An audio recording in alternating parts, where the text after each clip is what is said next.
Welcome everyone to this special edition of Real Estate Savvy on Northwest Digital News. I'm Kevin Hunter with Susanwood and Kyle Torgerson here on the broadcast today. And Susan, we're going to give you an opportunity to get started because this is one of the first shows we're doing on real estate here on this particular broadcast. And so why don't you start by sharing with our viewing audience a little bit about yourself and your personal background in real estate. So my personal background is that I've been doing it on and off, which is funny, for over 20 years. But I really got into it about 4 years ago. And from there, my career just took off. And I knew that with my personality and being an A-type personality, that was what it was going to take. And so I kind of stepped outside of what I knew about real estate and what I knew about agents, and I kind of went in a different direction and really made it more about the people, not about me. And that is kind of the crook of the sense of how I've done it. And I've been asked multiple times, hey, what do you do? What do you do? How do you do it? But it's really not what I do and how I do it. It's what the people allow me to do with them. And so I love real estate. I think it's amazing.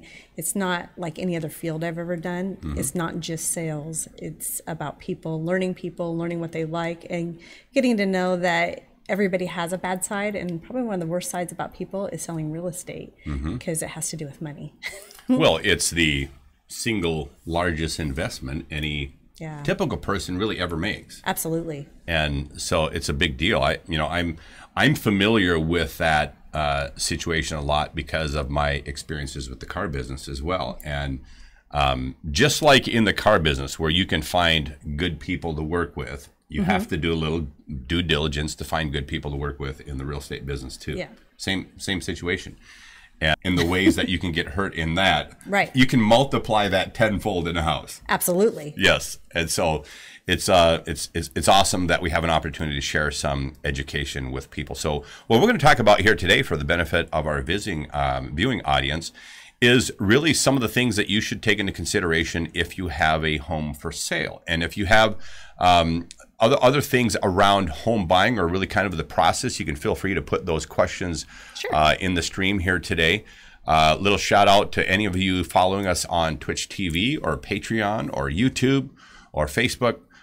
Thanks to everyone who has joined us here on this special broadcast. Whichever media forum that you're on, feel free to put your comments in so we either deal with them on today's show or they'll be dealt with in an upcoming show here on Real Estate Savvy. Absolutely.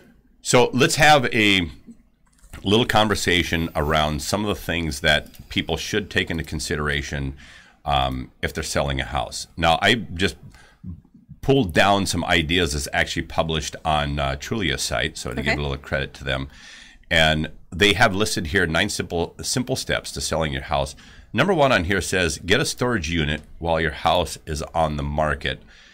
I look at this and I see the importance of this tip simply being you need to declutter your house. And, absolutely. And some people's houses are far worse than others. Yes. I'll just put that kindly. But the house has to be presentable. You're selling it after all. Right. And if it's not decluttered, then people are coming in and looking at your pictures, or they're looking at things and they're not focusing on the home, or they can't see the home because there's just too much going on with it.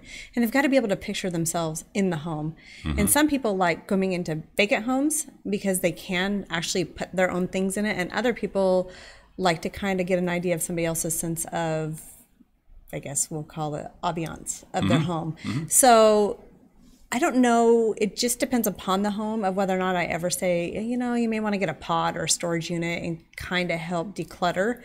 But oftentimes when we go into homes, we think, well, I live here. Why should I have to declutter? You know, if they buy it, then they can do whatever they want with it.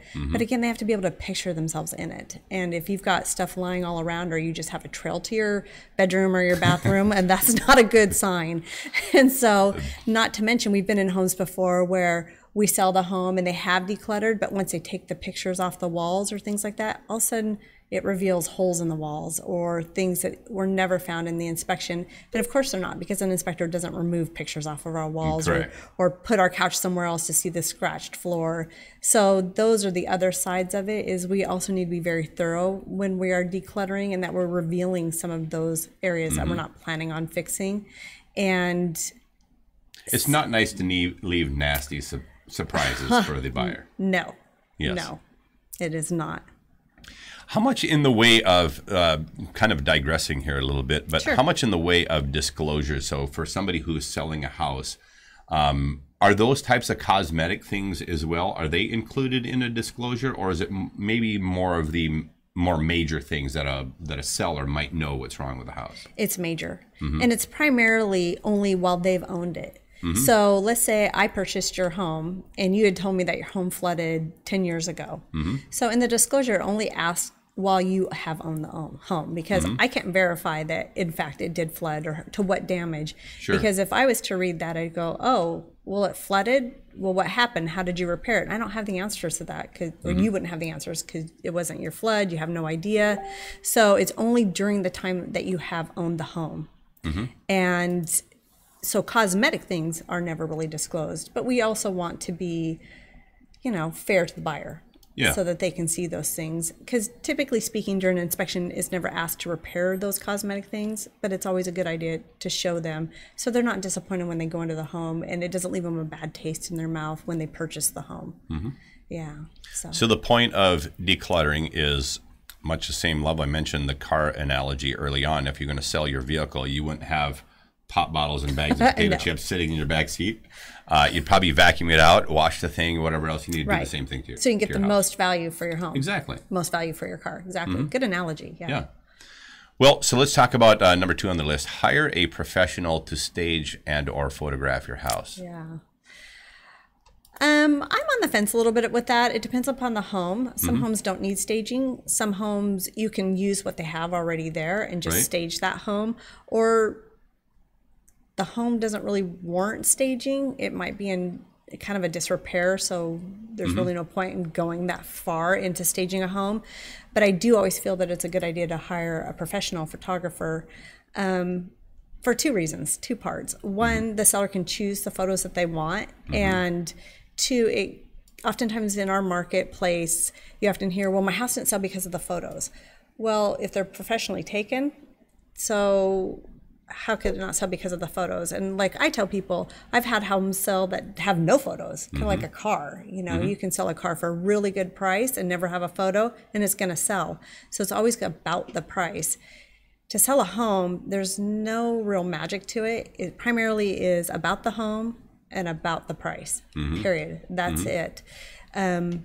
So as far as staging or hiring a professional stager, I would say it depends upon the home. And as far as hiring a photographer, I would definitely hire a photographer. I just think it's a better idea.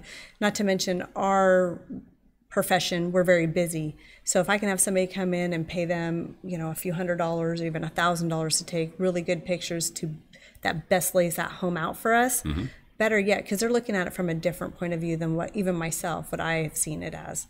So they're looking at it as a third party, complete third party that have never seen the home and what's important to them, and maybe what's important to a buyer, because that's what they do. Well, the interesting thing, Kyle, if you would throw that photo of the house up in the background here again, real quickly. If you look at this home, there's not a ladder leaning on the porch.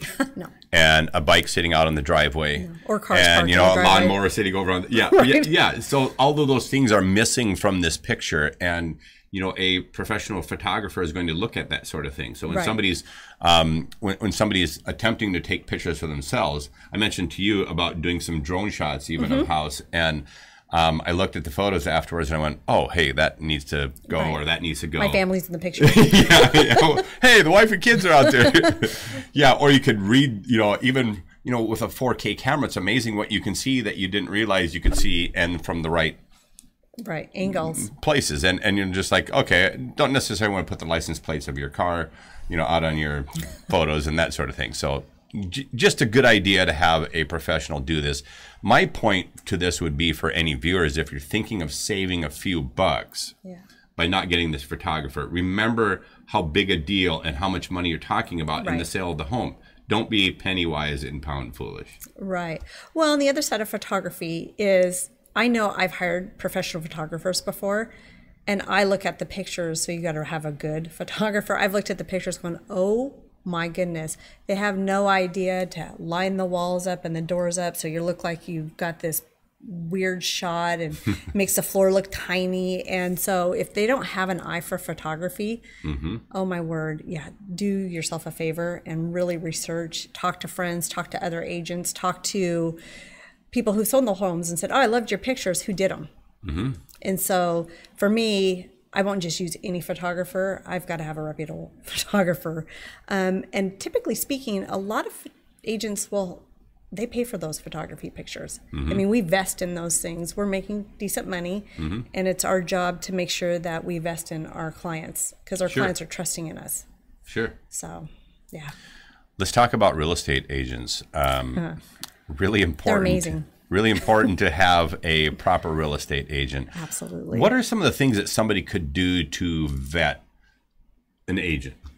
What would you recommend? Like if you weren't in the business yourself and you were looking for a real estate agent, or let's say you had a home in another market in another state, right? Knowing what you know about the business, what would you be doing to vet a real estate agent to make sure that you're getting the right person for your home?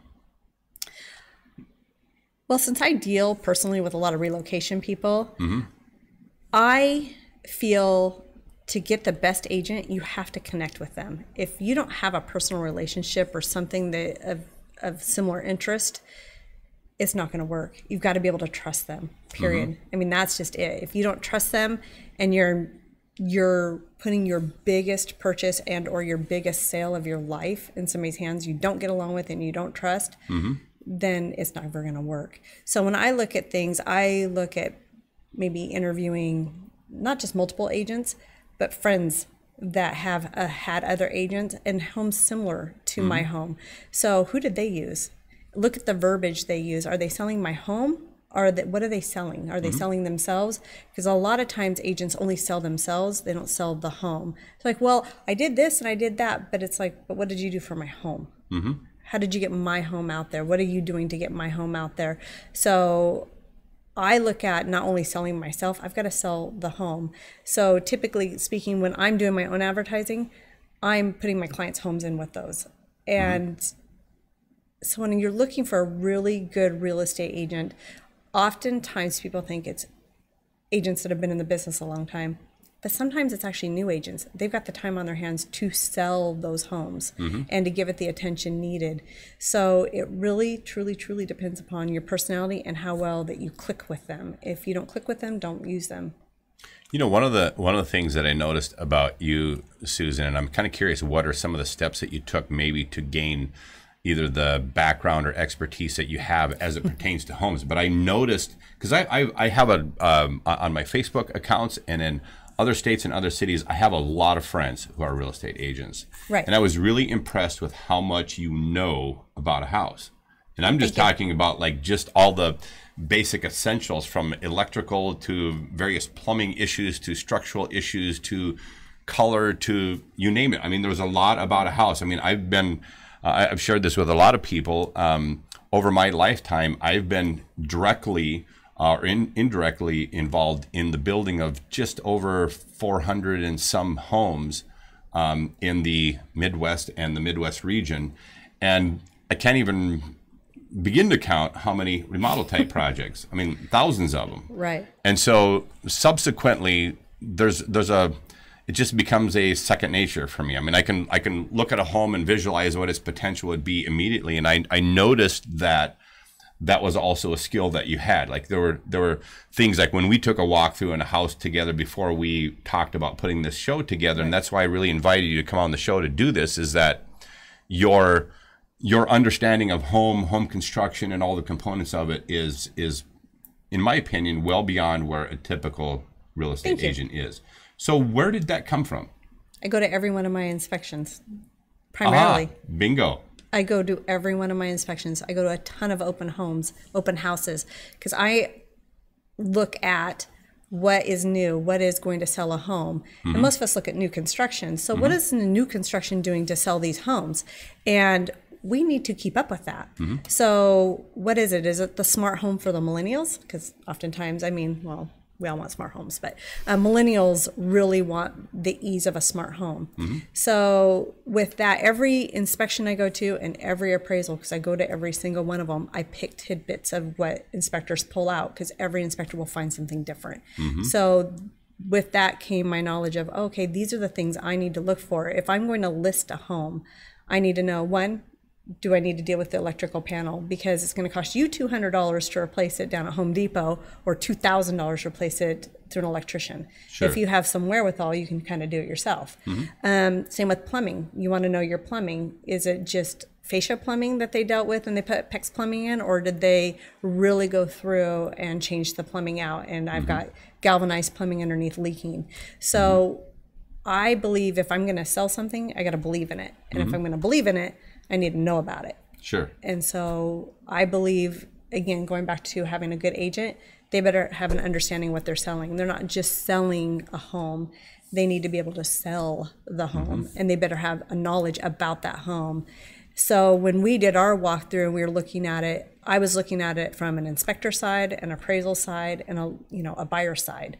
What if I'm going to sell this home to a buyer? What are they going to want to see? And that was one of the things we talked about, was the open kitchen. Sure. And the kitchen has to invite family in. We no longer have just mom in the kitchen, making the meal. It needs to invite the family and friends in. So every part of that home has to speak to the buyers. And if it doesn't, then you got to find something to sell to them. So that typically would be lowering your price. Well, that's not really what we're in the market to do. We want the most we can get for our home. So what little changes can we make to make it more inviting? And that's why we decided to kind of do what we did with the kitchen, with the home we discussed. And also, when in today's world, a lot of our children are moving back home, or moms and dads are moving, in with us, or sometimes it takes two incomes. So having the ability to have more people in your home and have a wider open format than what it used to be, the choppy homes, it adds value to your home, even through the appraisal side. So very good. So let's talk about self-promotion, because people can do things to help, in addition to the real estate realtors' efforts. So what are some things that people can do once their house is on the market, it's listed, they've chosen a realtor? Are there things that you would recommend they do to help promote the sale of the house themselves? Oh yeah, their own social media account. Just because we do things to promote, our sellers have different social media accounts than we have. And so sending it to their social media, and then their social media, and their social media, and then hanging flyers up at their work, talking to their coworkers. Oh, did you know my house is on the market? Neighbors, sometimes when we have family that come in over holidays, their kids or their parents or their aunts and uncles want to come and live by them. Well, they have no idea that their house is, for sale, their neighbor's house is for sale, till a sign pops up. Right. And so by that time, it might be a feeding frenzy or something, and they really want their family to move in next to them. So just getting that out there. So some areas of the world, they're allowed to pre-list. In some areas they're not allowed. So we can't say, oh, we have a listing coming up, and so it pre-list it for everybody to be able to come in and preview it before it actually goes on the market. And other areas do allow it. So it just depends upon your area. If they allow your agents to pre-list it, that's always a good thing. Because once it's listed and the feeding frenzy starts, you're not going to see your house much until it gets under contract, and then you have very few visitors. You have the inspector, the buyer comes through, the appraiser. But I would say use your sphere, we call it the sphere of influence. Use that same sphere that we have, but in your own network, because it will only help your home sell that much faster. Exactly. Yeah. So let's talk about removing personalized items. You mentioned that when we were talking about decluttering your home. Right. Why do you think the personalized things need to go? Pictures. Anything that, I had a gentleman one time that had naked pictures of himself all over the walls. Oh, wow. Yeah, that wouldn't be good. But he liked them, and he did not want to remove them. And as I explained to him, that when you have families coming in and children coming in, this is not an option. And so with that, I didn't take the listing because he refused to remove them. So you have people like that. That's just something that isn't going to work in any marketplace. But really, family pictures, if you have heirlooms, things that children could grab that accidentally get broken, pills, medications, we always say to have those locked up, firearms, to have them locked up, because God forbid that somebody actually gets into them. we're one person and we have typically two people coming into a home with us, and one goes this way and one goes the other way, and you can only be with one. So we hate to think that those things happen, but they do happen. Anything that's not going to allow them to imagine themselves there, it probably needs to go. You don't want your countertops full of all your knives and your plates and your dirty dishes and things like that. Is the other side. Always make sure your home's clean and presentable. So when somebody comes in, they're not smelling fish from last night and garlic and onions. And, if that's the case and that's what you had and you weren't expecting a showing, pop some cookies in. At least make it smell good to make that all that wonderful scents go away. Cool. So let's visit about upgrades. We've had conversation about some of the most important rooms in the house. Let's start there. One, when you talk real estate, you need to know your buyers, who you're selling to, when you're on the buying side. So are you selling to the person who's all about numbers? Or are you selling to the person who wants to walk into the home and feel that they could raise their family or that they could live there forever or whatever it is? So you need to know first what's most important to them, where they can put their pool, where their dogs can roam free. Do they plan on having chickens? Do they have children? What is it that you're selling to them? So once you figure out who you're selling to and then figure out why they're wanting to purchase a certain type of home. Is it that they want elbow room? They want a car yard? Whatever it is. Whatever their most important thing is, whether they want a pool, whoever you're selling to. So once you figure that out, then you move on to going the other direction of, okay, now that I know who I'm selling to, why I'm selling it, you better be able to walk in and sell to the female or the person who cooks. Sometimes it's the male, and they better see this amazing kitchen they can imagine cooking in and serving their family or friends or host or whoever, and they may be entertainers that they want to entertain a lot. Whoever that is, they feel part of that party. And that is your primary. The kitchen, I want to make sure this gets captured. The kitchen has to have, however it functions, the kitchen has to have some aspect of what I call social space. Yes, absolutely. Because it's no longer this cook's galley where somebody's in there, just a food production. That's not the case. Every single home I ever built was always around these creating social spaces in the kitchen places, and for a place for somebody to be able to come and hang out, right, even while you're cooking a meal. Right. So yeah, it has to have those aspects in it. It does. No longer is mom shut off from everybody else while she prepares and then does the spread for the entire family. Mom goes back in and shuts the doors and cleans. It's just not like that anymore. Even doing your dishes is more of an event. Everybody sits around and talks while everybody's helping in and pitching out. So yes, your kitchen is your focal point. Period. What do you think about guest bathrooms, master bedrooms, things like that? Master bedroom. So we all know that two people generally live in a master bedroom. So it better have space. And with that space, you want ample closet space and a private bath. And so now the new thing is to have a little tiny kitchen inside the master bedroom. So it's almost like a mini hotel. That these people retreat back to, whoever it is, and they have their own space away from everybody else. And it's just kind of like its own room in a room or house in a house. Yep. And so that master bedroom, master closet, and master bath is your second primary area that you have to focus on. And if you let it go by the wayside, so will your buyers.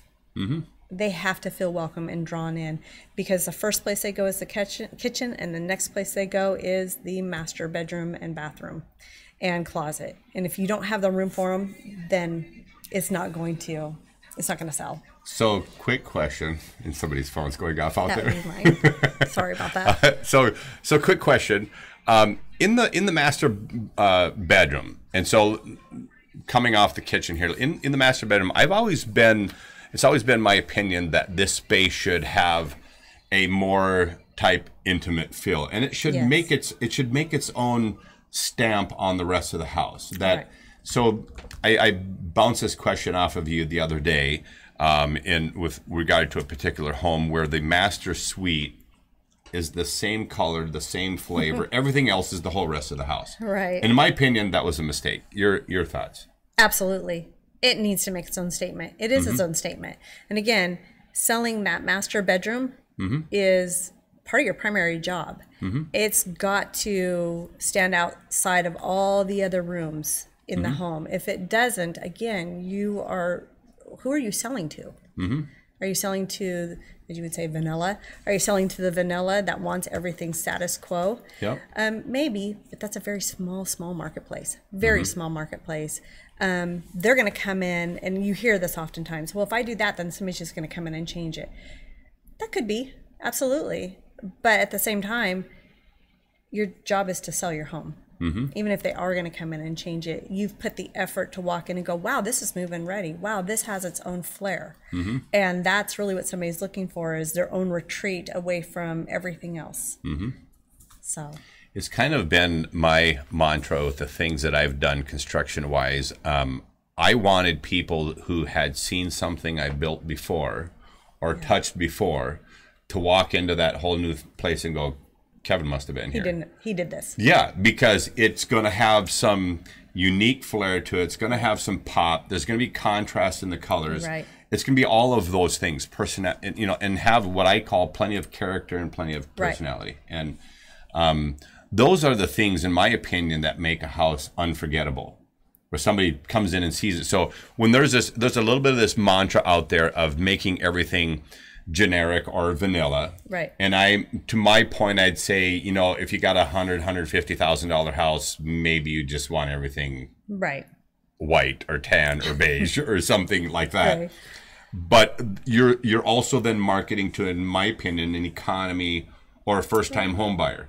Absolutely. But the minute you start looking at something that's a little bit nicer, and we've all been into these homes that are, these mid and upper end homes. Kyle and I were just in a $1.8 million mansion up on Bain Bridge Island.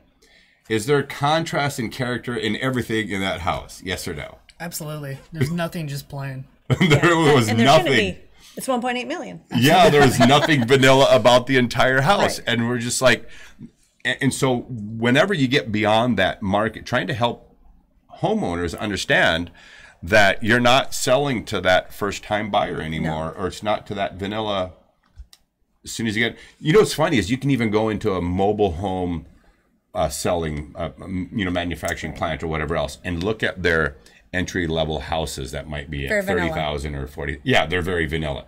And the minute you start spending 50,000 or 60,000 or even 100,000 in one of these double wides, now you start to see all of this contrast in character and personality.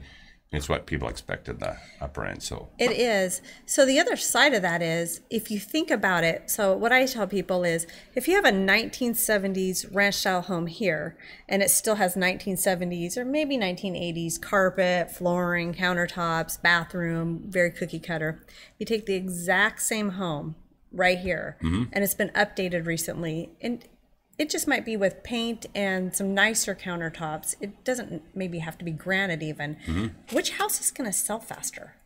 I think the one that's upgraded. The one that's upgraded. And then the other side of it is, give it some curb appeal. Call me in to come visit. Don't just leave your brown grass and your car's parked in the driveway and your lawnmower out front with your beer cans and bottles.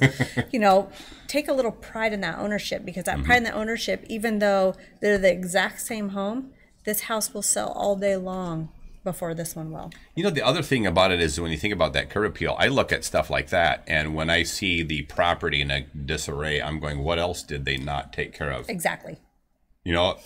Exactly. And and every step of the house is kind of like that too. So, like, let's say even if the landscaping is nice and you get to the front door and it's all beat up and the entry looks like, things piled against the walls, and you start to get the sense that somebody, I need to fix it up. Yeah, I'm going to have to fix it up. What's my fix-up cost going to be? 50,000, 80,000, 100,000? Versus walking into, hey, I not only have this curb appeal that is going to awe my friends and family when they come over for my brand new house, but I walk in and it's clean and it's even freshly painted, which is some things that people forget. Really pay attention to the moldings. Oftentimes our moldings look a little beat up from the vacuum cleaner, just life itself. Pay attention to those moldings. Pay attention to where the corners hit, that there's not chipped paint or exposed sheetrock or anything like that. All those things matter. Even clean curtains and clean blinds is still telling somebody, and it didn't cost you anything to wash your blinds or curtains. Right. But it's telling somebody, hey, they've taken pride in their ownership. So I know that if I put an offer on this home, I probably am going to be safe to know that they've taken care of their home. It, unfortunately, unlike this other person who's just kind of lived in it. Exactly. And lived the life of it and didn't take care of it. So they have neglected their home through and through and through, where these people have actually taken time and pride and ownership of it. There's a point in here about brightening the home. Obviously, this can be done with either paint and or lighting. In my opinion, lighting is actually a pretty doggone important thing in a home. Absolutely. Any no suggestions wallpaper. you have there? And no wallpaper. No wallpaper. Yes. Please, no wallpaper. So I'll speak from an appraisal aspect. And it's very funny because a lot of people don't know this about it. So you take a light that you get from Home Depot and you pop it in. It's still a brand new light, right? You take an Italian light that you get from Italy shipped over here, a brand new light, beautiful, it costs you $12,000, gorgeous light. You're still going to get the same price for this Home Depot light as you are for this beautiful Italian light. And so when you talk about old recessed lighting or things like that, you don't get any value, but it's going to cost you $6 to go down to Home Depot and put a brand new light, and you're going to get the value for that you have updated or brand new lighting. The quality of the lighting is far better, but not only that, it shows your home better. It brings out that welcoming feeling of not being in a dungeon. It helps people see the value that's there. Right. Yeah. Right. Exactly. Totally agree with that. You already mentioned about amping up the curb appeal. Anything else that you want to capture on that? Curb appeal is very important. If you don't have curb appeal, nobody's going to want to come to your home. They're going to drive by. You're going to see all these people driving by because, and I'm not talking your grass necessarily being green, because sometimes you can't help that your grass isn't green due to the weather or whatever, but can you take time to sweep your cobwebs and spiders off of your entryway, to make sure that your bushes are nicely trimmed, that your flowers, even, God forbid, I hope nobody does it, but even if you put fake flowers out there in the middle of winter is better than having dead, nasty flowers that you didn't cut back your roses and they're just hanging there and your leaves aren't raked up. So there is a lot that goes with the curb appeal that doesn't cost you anything. It just is, again, taking the pride in the ownership. Or having your sidewalks that are all cracked, just take a little filler in there and just, again, pride in ownership. It doesn't take much to make you have curb appeal. Your mailbox, if you happen to have a mailbox with a white post and your paint's all chipping off or whatever, or your paint's chipping off of your fence, just take that little bit of time to spend getting that taken care of. And a realtor should, if you're getting ready to list your home, I would always call a realtor first. What is going to get me the most value out of my home? And it doesn't cost you anything to call a realtor and have them come to your house. No. Yes. Absolutely. So why not borrow that expertise? Yeah, if you could call an attorney and not cost you anything, and you have a legal question, you're not going to call them? Absolutely. So why not utilize... Which you can't do the attorney for free. No, by the way. I wish you could.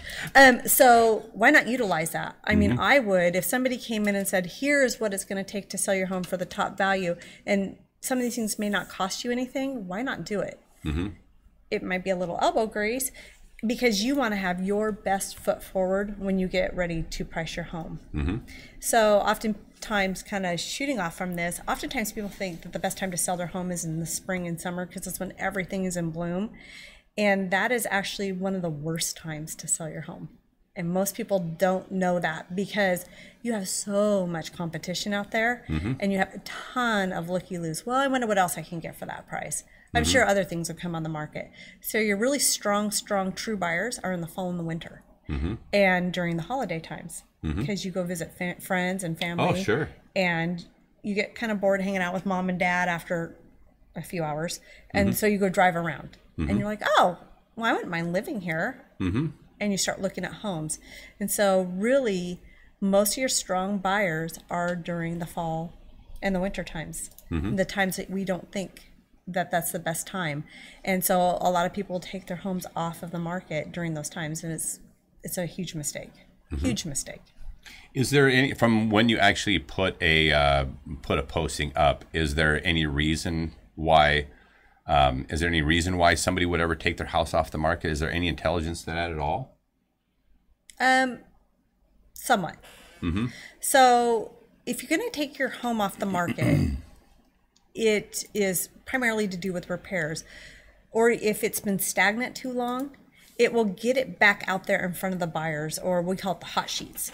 So once it comes back up on the hot sheet, it goes right back out to potential buyers. So oftentimes when I'm doing something like that is I will take it off the market for just a short amount of time, whether it be for repairs, whatever, whether I'm getting new pictures taken, because sometimes I'll get new pictures taken. I take it off the market and then I pop those new pictures on with a new description, and then people start looking at it again, and it comes back up. So it kind of refreshes the listing. It does. It's like, well, why did I pass it up before? Even if that front picture later comes up and like, oh, okay, that's that house. Why did I pass it up before? It gives them a different insight, because we've all been there and looked at homes and you're like, well, gosh, that's been on the market for 100 days. Well, there must be something wrong with it. Nobody really in that marketplace, or they hadn't come along yet. So there's a viewer on Twitch TV who just pointed out a couple things. Very savvy, by the way, for a real estate savvy show. Go back up to the top there where Cup of Morning Joe says. You gotta love that. Yeah, that is very funny. One thing, talking about Cup of Morning Joe, they always have really good comments or questions. This is one, like, it's odd. I mean, we're talking a lot of money to gain from selling a clean house versus a dirty one. And the other comment was, I've heard that newly baked bread smell is good for when buyers show up for a viewing. Kind of like when you're talking about the cookies. The cookies, yeah. Yes, absolutely. Yeah. So that is an amazing question, and an excellent point. It, typically speaking, when those things happen, it's tenants in the home. Not always, but most of the time it is the tenants that are sitting there and they don't want the home to sell. So they're going to make it as dirty as possible. But the other side of that is an agent should not put that photo up online. If it doesn't work, don't post it. Oh my gosh, right? Yeah. If it's not going to lure me in and scare me away, that's the last thing I want to do is post it. And as a homeowner, I would be furious if somebody stuck that picture up. And I know for me, when I'm looking at pictures, is I've came out a couple times with and had new pictures taken because, and this might be a little on the anal side, but the pillows weren't right, or it looked a little off, or it wasn't the best light, because we often think during the sunshine it's the best time to take pictures, but sometimes that light is too much, and taking it more on a dreary day is actually a better idea than on a bright sunny day. So when it comes to dirty laundry or closets or filthy garages, I mean, that's the other thing. Don't ever post a garage picture unless something about that garage goes, wow. And it's, nicely tiled and it has great cabinetry that's going to call that car owner in and go, now that's a garage. I can imagine myself there. And I've seen that too, where I've seen brassieres hanging up in closets. I've seen open toilet seats, open showers where there's people's personal items there. And you're like, why? Why would you post that? And it's, who's going to buy that? I wouldn't buy it. So I apologize on behalf of my fellow realtors that they do that. But to me, and we actually had a home that we recently had pictures taken of in the master bedroom, was primarily where people were storing their things. And due to that, we didn't use that, even though that was the master bedroom, but it didn't work. Right. It's not going to sell the home. So we will be retaking the master bedroom photos once that home is a little more situated. Sure. So. Very good. Well, lots of great information for anybody. Thank you for the question. Yeah. Absolutely. Yeah. So if you have upcoming questions pertaining to the real estate market, feel free to put them in the stream here today. We'll be glad to deal with those in upcoming broadcasts. And thanks to everybody who joined us on the broadcast here today. And thanks, Susan, for all the great input on getting your house on the market. Yeah. Thank you very much. And I look forward to, again. Yeah. All right. Well, we can look forward to our real estate show on Thursdays. Join us at 11 a.m. Pacific time. What's the other question? I'm curious. In Europe, what sells our home with white wallpaper and open floor plans and big windows. How is it in America? So, yeah, wallpaper is not one of them, but open floor plans. Absolutely. Lots of glass and open windows, you know, lots of natural light coming into the space is definitely big sellers here in America. But we mentioned early on in the broadcast putting plenty of character and uniqueness. It's kind of interesting. I mean, you know, to me, a home isn't that much different than a business. If you were going to start a lawn care business or a plumbing business or whatever you were going to do, you know, my first question to that business owner is, what's your unique selling proposition? Right. What makes you unique? What's making your statement in your market so that buyers go, that's who I want to do business Right. with? What makes your home unique, which causes a home buyer go, that's the house I want, because it does have that unique flair and whatever to it. So Yeah, absolutely. I personally disagree a lot with the mantra that you should vanilla-ize your entire home and make it blend in with everything else on the market. I think it's the wrong idea. I do too. It's similar to a car. Why do we buy different color cars other than it's our choice? But if they were all silver or all white, what stands out? Not a whole lot. It's just a bunch of silver or white cars. So same with homes. And like you said, if it's in the $150,000 range, just making it move-in ready and all white and clean looking, yeah, all day long. But when you're talking, you know, higher priced homes, you want to make sure your home stands out from the next higher priced home. So what we tell people is, if your home is not one of the top 3 in that price range, so it's a little bit of work for sellers to also look, how does your home, and you've really got to be honest, how does your home compare to the other homes in your price range? If yours is in the top 3, you're in the wrong price range. You need to step down a slight price range, and that's not something that somebody wants to hear. Right. But you're going to become stagnant on the market until yours gets in the top 3. And it's a huge mistake for sellers, because I've had sellers say to me, well, we priced a home for $640,000, and we'll come back and say, well, now the market doesn't support that. So here's our new CMA, and now we're supported at $620,000. And they go, I lost $20,000. It's like, well, you didn't lose it because we never got it. Right. So we were always at the top of the range, and now we need to step back. And so it is a little bit of the seller's job to do a research on their home and take out their personal side of it. If they've raised their kids there or their grandchildren or whoever, just, you know, this is what happened in my home, because the buyers don't care. Yeah, they don't care at all. They only care about the price. And so you really have to be objective with your home and say, what does my home offer that this other home doesn't? And so one thing sellers need to also remember is every home is supposed to have walls. It's supposed to have bathrooms. It's supposed to have flooring, roof, all of that. Those things are supposed to be there. So you don't get more because your home has insulated walls. It doesn't work. Yes. It doesn't, even though it worked great for you, but it doesn't bring more value to your home. So like, again, it goes back to contacting a real estate agent. What is going to bring more value to my home? Or should I stop now because I won't get any more due to my area. I won't get any more for my home than what I'm currently sitting at now. Yeah. So. But I think in the entirety of all this consideration, I just want to close with sharing a comment from a gentleman that I followed a lot over the years. His name is Tom Peters. Tom was a well-known industry consultant back in the 80s and 90s, and I remember him sitting in a Chevy and a Ford truck back when the U.S. auto industry was really struggling, and Toyota had brought their trucks in, were just eating their market up. And Tom Peters said, here's the problem. I sat in a Ford truck cab and I go, this is a nice truck. And I sat in that Chevy truck cab and I go, this is a nice truck. And I sat in that Toyota truck cab and I go, wow. Right. You have to have wow factor if you're going to beat out the competition. So even in those lower markets, I think if you take into consideration what sets your house apart, and in ways that you maybe can do that don't even have to be expensive. No. You can create wow factor in your house, and I really recommend you do it if you're going to put your house on the market. Well, I'm Kevin Hunter with Susanwood. Kyle Torgerson. We'll put Susan's contact information is in the stream. If you wish to get a hold of Susan or you have specific questions for her, please do so. Her contact number, go ahead, Kyle, pop that back up there so I can read it for our viewers. Contact number 360-430-9373. Again, 360-430-9373. 430-9373. Feel free to give Susan a call if you have questions about real estate. Well, that's going to conclude our broadcast here on Northwest Digital News. Again, Kevin Hunter, Susan Wood, Kyle Torgerson. Until next time, take care.